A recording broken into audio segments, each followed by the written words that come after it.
this seems to be a good moment to introduce some Greek letters, and because it's very common to use Greek letters to represent angles, and it's I think obviously in honor of the ancient Greeks who were the first to really seriously study geometry as thoroughly as they did. Now, I don't want to shortchange other civilizations. I think the Chinese were also very good at mathematics, made a lot of contributions. The numbers we use, the symbols we use, are called the Hindu-Arabic numeral system. So they were adapted from India and Persia back in the 1200s, and we learned them in Europe. I shouldn't say we, because not all of us have European ancestry, but a lot of us do in America. But the Hindu-Arabic number system, the way we write numbers, like 1, 2, 3, 4, and so on. This is adaptation of India and Persia back in the 1200s. Now, the person who gave us this number system was Leonardo de Fibonacci. Have you ever heard of the Fibonacci sequence? That came from him. Fibonacci wrote a book. He traveled over to those parts of the world and was amazed at, they had discovered zero, were using zero, and decimals. They're working in decimals, where Europe was very backward back in the 1200s. Very backwards. They were using probably Roman numerals to do arithmetic, and you ever tried multiplying or dividing with Roman numerals? What a mess. And so he brought it back and wrote a book in 1215 called Liber Abacci. L-I-B-E-R-A-B-A-C-C-I. I think that's how it's spelled. Liber Abacci. Something about arithmetic.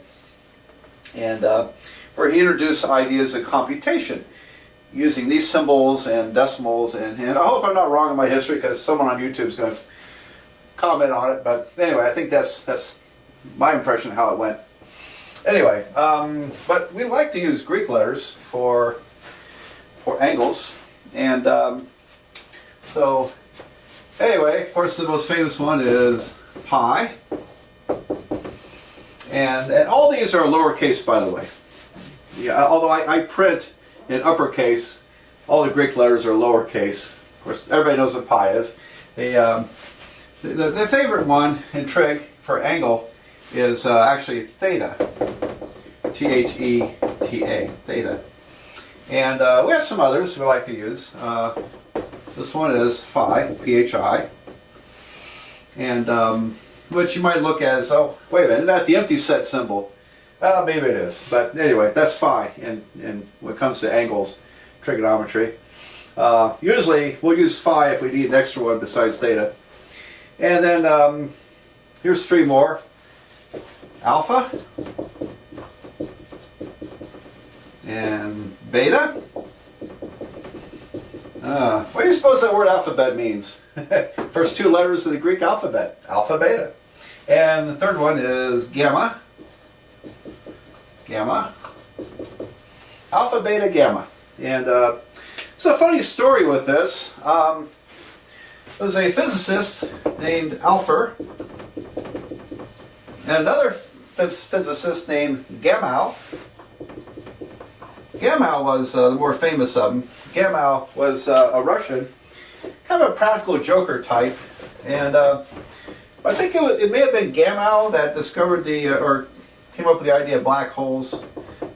Somebody's going to verify and comment whether that's right or not, but I think George Gamow was maybe the black hole guy. I don't know what Alpher's claim to fame was. So these two guys were working on a physics paper, and Gamow, with typical sense of humor, said, "You know what? We're missing somebody." So Alfred says, "Well, who?" "Hans Bethe." Bethe. He was a German. I think he's German. Though we pronounce his name Bethe, even though it looks like Beeth. And Hans Bethe actually was an amazing guy. He was the first one to figure out why the sun shines. 1938. You realize no one knew why the sun shined until 1938? And it was Hans Bethe that figured it out. That up there in the sun, because of the enormous pressures involved, 4 hydrogen atoms will fuse together into a helium atom. they fuse together, and that fusion, there's a displacement of energy, of mass, which is manifested in energy. And so what's given off is intense heat and light particles, photons. And so that's called atomic fusion. And so beta, in a way, was also one of the fathers of the hydrogen bomb. I think a guy named Edward Tiller had a lot to do with the development of that hydrogen. I'm reading a book about the hydrogen, the fusion bombs, hydrogen bombs right now. Anyway, so they managed to his reluctance, he got sucked in, and so he contributed to the paper. It became known famously as the Alpha Beta Gamma paper. Alpha Beta Gamma. Alpha Beta Gamma. Okay, so funny story. I think it's funny. I think, yeah, but I gotta tell you, usually when I tell in class, everybody's just like staring at me like this, like, all right, we get on with it. That wasn't very funny. All right, well, maybe it wasn't, but I like it. Alpha, beta, gamma. Gamma is kind of like the Greek letter C, I guess, ABC, although it looks like a G. And are there other Greek letters we use? I don't know. I think if I throw some more in there, I'll tell you about it. This one's used in statistics. It's called rho, R-H-O. It's the Greek letter R, even though it looks kind of like our lowercase p, but it's not. It's the R symbol in Greek. And another one we use, we will use this one in this course for sure. I don't know about rho. It's used in statistics. This one is omega. And so it's kind of like a curled in W, the omega symbol, curled in W. And so we use that in this course. Okay, and there's Greek letters sigma, uppercase sigma, and lowercase sigma. So both of these are used in statistics. We use this one in calculus, and this one's used in statistics. Both of them are. So anyway, those are some of the Greek alphabet letters. I forgot how many are in it. It might be 25 letters. I forgot.